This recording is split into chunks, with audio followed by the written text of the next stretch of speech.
Вести на Канал 8. Добар ден. Лошата дистрибуција на поканите за упис е причината за малиот одзив на пријавени правачиња за упис во прво оделение во Кочанските училишта. Ова беше констатирано на состанокот на градоначалникот со директорите на основните и средните училишта и градинката, што се одража во Средното општинско училиште Гошо Викентиев. Меѓу другото, беа истакнати и преземените мерки од страна на Министерството за образование и наука да нема намалување на бодовите за упис на ученици во првиот уписен рок во гимназиските училишта, што им е во интерес на стручните училишта, кои примаат ученици и со помалку освоени бодови. Малиот одзив на пријавени правачиња во основно образование се должи на лошата дистрибуција на поканите до родителите да ги запишат своите деца во прво оделение. Имено, училиштата го направиле своето, во предвидениот рок ги испратиле поканите, но истите не се стигнати се уште и затоа децата не се запишуваат на училиште. Овој проблем беше ставен на дневен ред на состанокот меѓу градоначалникот и директорите на основните и средните училишта, што се одржа во Средното општинско училиште Гошо Викентиев. Ќе сме на половина од уписниот рок кој што почна од 4 или 5 мај до крајот на месецот трае. Поканите се испратени, дистрибуирани до сите. Има некои проблеми во дистрибуцијата на тие покани. Се разговара со тие поединци како да се привлечат, како да се убедат родителите, како да се достават тие покани. Токму заради тие работи разговаравме до 31 да бидат сите потенцијални правачиња запишани во основните училишта. Што се однесува за уписите во средно, конкурсот за упис е излезен, а училиштата се представуваат пред основците со своји понуди за профилите и струките што ги нудат. 408 е бројката на ученици што може да ги прими Средното општинско училиште Гошо Викентиев и 282 ученици во гимназијата Љупчо Сантов. Течат тие подготовки околу уписите. Нашите училиште конкретно, веќе ги посети сите основни училишта во општина Кочани, во соседните општини. Поделени се флаери, оди реклама по телевизија со конкретни фирми со кои соработуваме, истакнати се пановата низ градот за реклама на нашето училиште. Прилика тоа се активностите кои се реализирани во овој период. Поради проблемите од порано, Министерството за образование ги презема потребните мерки да нема намалување на бодовите за упис на ученици во првиот уписен рок во гимназиските училишта. Очекуваме оваа година да бидеме поуспешни во уписот на ученици, поради преземената мерка од страна на Министерството за образование и наука во гимназиските паралелки и во економските да не се намалуваат бодовите во првиот уписен рок. Оттаму очекуваме дека учениците кои имат послаб успех дека ќе бидат запишени во нашето училиште. Меѓу другото, на состанокот се разговараше и за полагањето на екстерните тестирања, како и за останатите тековни проблеми во образованието и во детската градинка Павлина Велјанова. Без потврда за примени задолжителни вакцини нема упис во средно. Потребно е мислење од надлежните органи, одговараат просветните инспектори на прашањето што со децата кои не ги примиле сите задолжителни вакцини согласно календарот за имунизација. За уписи во средно потребно е ученикот да приложи потврда за примени вакцини. Полемиката се однесува конкретно на задолжителната ХПВ вакцина, за која во последните години се поголем е бројот на родители кои одбиваат своите девојчиња да ја примаат вакцината. Последните години родителите на децата се погласни во однос на задолжителниот календар на имунизација и не им дозволуваат да ги примаат сите вакцини. Со оглед на тоа дека за упис во прво оделение, како и за упис во средно, стручните служби задолжително бараат детето да има потврда од сите примени вакцини. Се поставува прашањето што со оние деца кои не ги примиле сите вакцини, согласно задолжителниот календар на имунизација. Значи ли тоа дека тие ученици што не ги примиле сите задолжителни вакцини нема да го продолжат своето образование или нема да се запишат во прво оделение? Ова повеќе се однесува на уписите во средно, поради одбивањето на родителите, децата да примаат ХПВ вакцината, која е задолжителна за деца од 12 години. Просветните инспектори велат дека доколку има таква ситуација, за тоа одлучуваат надлежните органи. Доколку се појави ситуација на ученик, односно на дете, кој што не ги примило сите потребни вакцини, како што е предвидено, во тој случај треба да се земат документите и треба да се информираат соодветните институции поради тоа што постојат ситуации од она што сум информиран дека некои деца можат и оправдано да не примаат заради некакви здравствени ситуации, да примат вакцини. Значи треба да се информираат надлежните органи, вклучително тука може и Државниот просветен инспекторат и Државниот санитарен и здравствен инспекторат, кој што е надлежен за завршење на контрола на спроведување на оваа законска одредба. Не мора да значи дека нема да го продолжат образованието, меѓутоа треба да се спроведе една целосна контрола за тоа кои се причините за тоа и доколку евентуално има потреба во тоа ситуација да се пристапи кон имунизација. Ваков случај на непримени задолжителни вакцини досега немало, велат од кочанските училишта. Оти и да има, тоа е поради оправдано отсуство на родителите и детето, но со враќање во државата се примаат сите вакцини. Во наредните години, почнувајќи од ова, веќе тој проблем излегува на виделина, посебно за вакцината ХПВ, за која и во Кочани има родители кои одбиле да го вакцинираат своето дете. Во тој случај потпишуваат документ со која преземаат целата одговорност за непримената вакцина, а следува и казна за родителите во висина од 300 евра. Проектот на УСАИД за практиканска работа и вработување на лица со попреченост организираше регионален промотивен настан. На средбата што се одржа во Штип беа представени проектните активности и успешните приказни на лица со попреченост кои се вработиле или добиле практикански ангажман преку проектот. Работејќи како практикант со лицата со попреченост, Бојана Младеновска од Куманово ја избрала својата професија. Таа вели дека помагајќи на лица со попреченост се определила нејзина животна професија да биде логопед. Тоа навистина ми помогна заради тоа што се двоумев на кој факултет со моето со практиканството таму сватив дека можам да работам со таа категорија на лица, дека можам со нив да сакам да работам, ги разбирам. Исто така многу ми помогна, имаме тоа едно добро искуство за мојот факултет бидејќи станува збор за лица кои што имаат попреченост, односно имаат говорна мана, пречки во говорот, но исто така многу од пациентите се и со друга интелектуална попреченост. И Дарко Тасковски, кој студира, но истовремено е и практикант во невладина организација во Куманово, вели дека младите треба да се мотивираат и да им помагаат на лицата со попреченост. И самиот е лице со пречки во развојот. Забележува дека во земјата има добра законска легислатива за вработување, но има и низа на други работи на кои институциите треба да работат за да им го олеснат животот на овие лица. Како прво треба да инфраструктурата да се смени за лицата во количка што се, бидејќи има многу недоволни направени рампи или секаде. Тоа е како една да се обезбеди социјална инклузија на лицата со попреченост, бидејќи тие не можат да се движат како што треба. Например, има многу високи степеници, треба да има повеќе лифтови во многу објекти, претежно во државните објекти, тоа не е застапено. Како прво инфраструктурата, а потоа треба да се подигне јавната свест за лицата со попреченост, дека тие се граѓани на оваа држава. Токму ЮСЕИД во соработка со општините преку проект работи на промовирање на практиканската работа и вработување на лицата со попреченост. Досега во земјата преку овој проект вработени се 91 лице.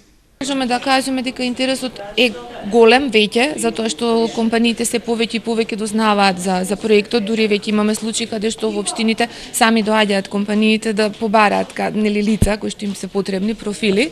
Разговараме со нив и во делот дека има законски бенефиции кои што им следуваат и тука станува збор и за редовни компании, значи не само за заштитни друштва.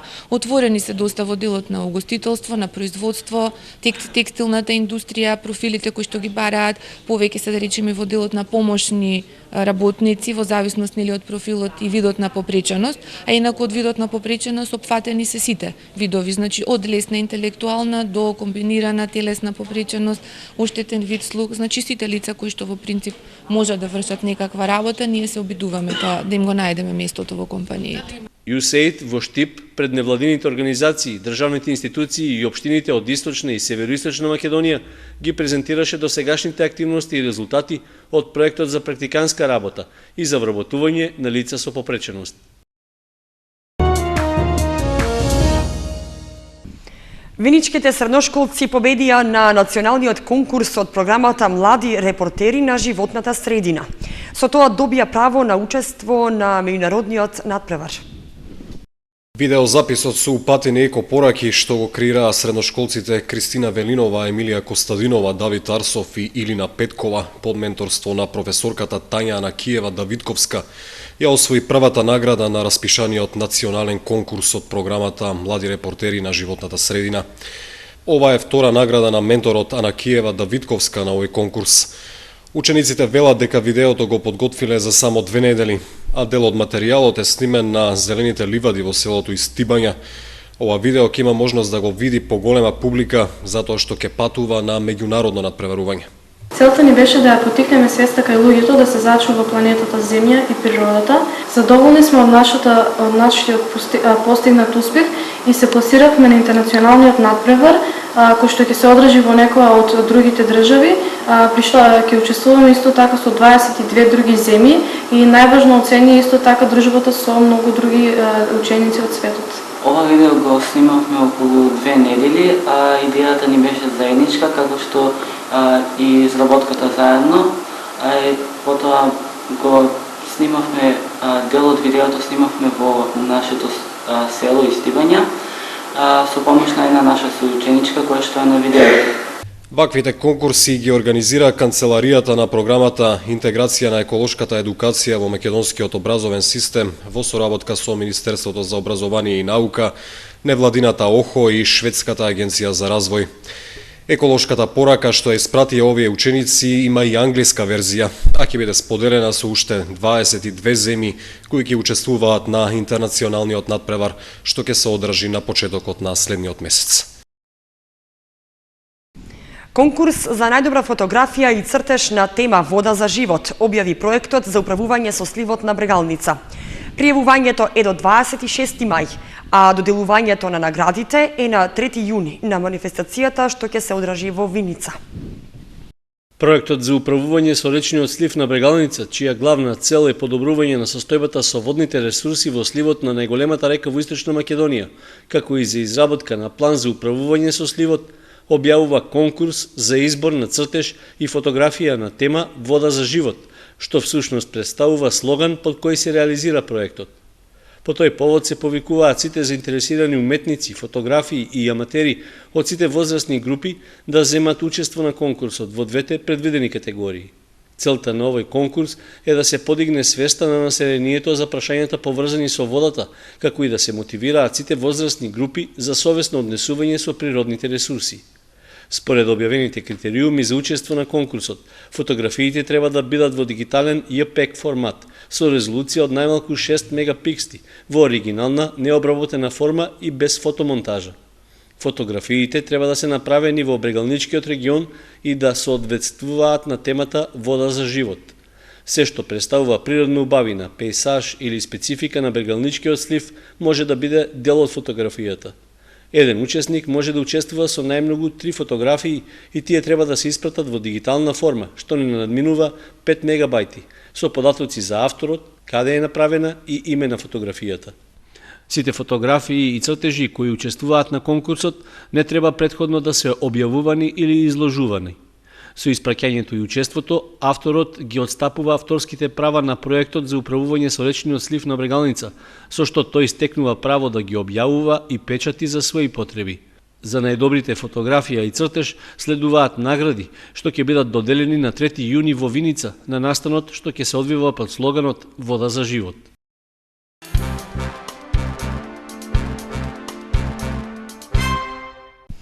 Во детската градинка Звездички во Чешиново во завршна фаза е проектот за инсталирање соларен систем за топла вода. Во негови рамки се одржа работилница со најмладите, на која тие се запознаа со придобивките од сончевата и други извори на алтернативна енергија. Соларниот систем за загревање вода во градинката Звездички во Чешиново е веќе инсталиран и од пред една недела е ставен во функција. Со тоа се обезбедени доволни количини топла санитарна вода за потребите на кујната и другите простории во објектот. Системот за искористување на сончевата енергија е дел од проектот, чиј носител е Сдруженијето на граѓани Движење за одржлив развој од Кочани, што финансиски го поддржа Швајцарската конфедерација преку програмата за зачувување на природата во Македонија, а во соработка со компанијата Фармахем од Скопје како национален координатор и локалната самоуправа на Чешиново Облешево. Во рамки на проектот се одржа и првата од најавените 2 работилници за најмладите од општината. Денес работилницата е на тема бенефитот од соларната енергија за добивање на топла санитарна вода. Значи, целна група се дечињата од градинката Звездички, нивните родители, нивните наставници. Целта е да се запознаат со природните извори на енергија кои се обновливи, како сонце, вода, ветер и како најпаметно можат да ги искористат. Значи, преку анимирани активности, значи треба да се запознаат со нивната корист. Освен поставувањето на соларниот систем за топла вода, проектот што го реализира Движењето за одржлив развој има и други придружни активности. Дистрибуирани се плакати во самата општина и во училниците, тоест во училиштата, а во тек е изработка на брошура која треба да се испечати на тема "Направи сам", така да граѓаните ќе можат слободно да си ги земаат тие брошури и постапката е едноставна за изработка на сончев систем во својот дом. Бенефит од поставувањето на соларниот систем е заштеда на електричната енергија и намаленото испуштање на јаглерод диоксид во атмосферата. Проектот ќе заврши со одржување на уште една работилница, што е предвидена за почетокот на јуни, а во неа ќе бидат вклучени повозрасните ученици. В сабота во спортската сала во Основното училиште Никола Карев ќе се одржи годинешната детска олимпијада. Ова е второ издание на оваа манифестација во Кочани. Во рамки на проектот Спортуваме се радуваме, в сабота 16 мај со почеток во 10 часот во спортската сала во Основното училиште Никола Карев ќе се одржи детската олимпијада. На настанот ќе учествуваат децата од највозрасната група од детската градинка Павлина Велјанова на возраст од 5 и 6 години. Детската олимпијада има за цел да ги промовира и популаризира спортот и рекреацијата кај најмладата популација. Значи, дечињата ќе учествуваат со капацитет околу 200 деца. Целта е, значи, ние просветните, воспитните и образовните кадри да се заложуваме да го гаиме и негуваме спортскиот дух кај децата од најрана возраст. Ова е второ издание на детската олимпијада во Кочани.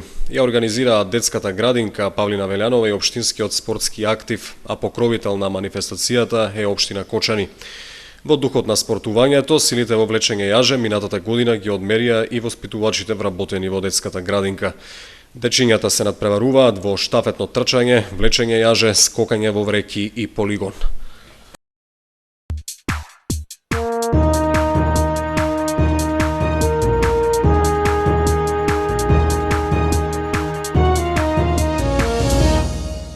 Следува спортската информација. Дали Афродита Салихи со една нога е надвор од женскиот фудбалски клуб Кочани. Од екс-шампионот вела дека постои извесен спор што го повела фудбалерката со клубската управа.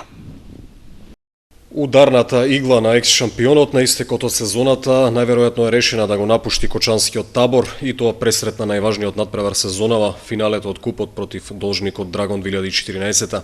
Афродита Салихи во Кочани помина неполни 3 сезони, а беше една од најзаслужните што клубот минатата година успеа да ја обедини титулата од правенството и купот. Во сезоната 2013-2014 Салихи беше најдобар стрелец. Од клубот велат дека нејзиниот хонорар е исплатен во целост, како и кон другите фудбалерки. Координаторот Владо Андов за Канал 8 е дециден дека последните 3 години во ЖФК Кочани фудбалерките имаат најдобар третман и дека клубот им понудил најдобри услови за работа, тренинг и престој. Тој вели дека споровите не се решаваат преку мобилен телефон и пораки, туку очи во очи. Афродита Салихи има 26 години. Освен за Кочани, во досегашната кариера настапувала и за други македонски екипи, односно поранешни шампиони. Шкипомјат, Наше такси, Единство, а има и интернационално искуство како член на Олимпија Софија. Таа е една од главните алки во репрезентацијата на Македонија.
Вестите на Канал 8 завршија, ви благодариме што бевте со нас.